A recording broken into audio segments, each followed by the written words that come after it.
बातमी चंद्रपूरमधून आहे। ताडोबा अंधारी व्याघ्र प्रकल्प आजपासून पर्यटकांसाठी खुला करण्यात आलाय।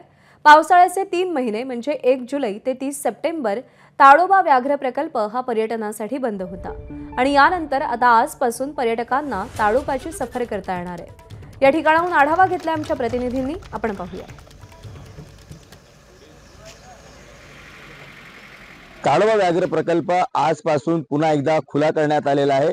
कारण ताडोबा व्याघ्र प्रकल्पाचा जो कोर एरिया असतो, जो सर्वात मोठं पर्यटकांचं आकर्षणाचं केंद्र असतं, तो पावसाळ्याचे 3 महिने बंद असतात। कारण इंटरनल रस्ते जे आहे, अंतर्गत रस्ते जे आहे ते कच्चे असतात आणि यावरून पर्यटकांच्या गाड्या जाऊ शकत नाही आणि अनेक पशु पक्षी जे असतात त्यांच्या प्रजननाचा हा काळ असतो, त्यामुळे त्यांना डिस्टर्ब होऊ नये त्यामुळे देखील या काळात जे पर्यटन आहे ते बंद करण्यात येतं आणि साहजिकच आता पर्यटन जे आहे ते 1 ऑक्टोबर पासून सुरू होतं। मात्र काल मंगळवार असल्यामुळे आणि सर्व राष्ट्रीय जे पार्क असतात ते बंद असल्यामुळे आज हा सुरू झालेला आहे। आपल्यासोबत पर्यटकांची गाडी आहे, पहिले पर्यटक आहेत।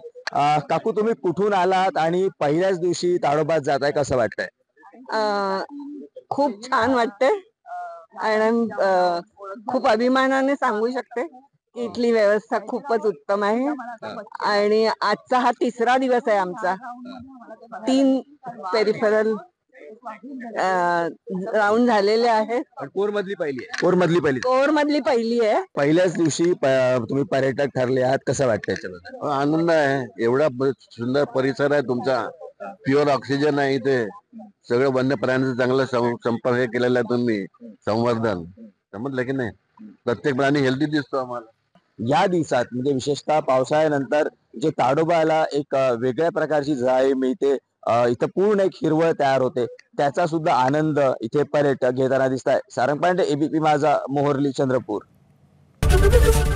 एबीपी माझा, उघडा डोळे बघा नीट।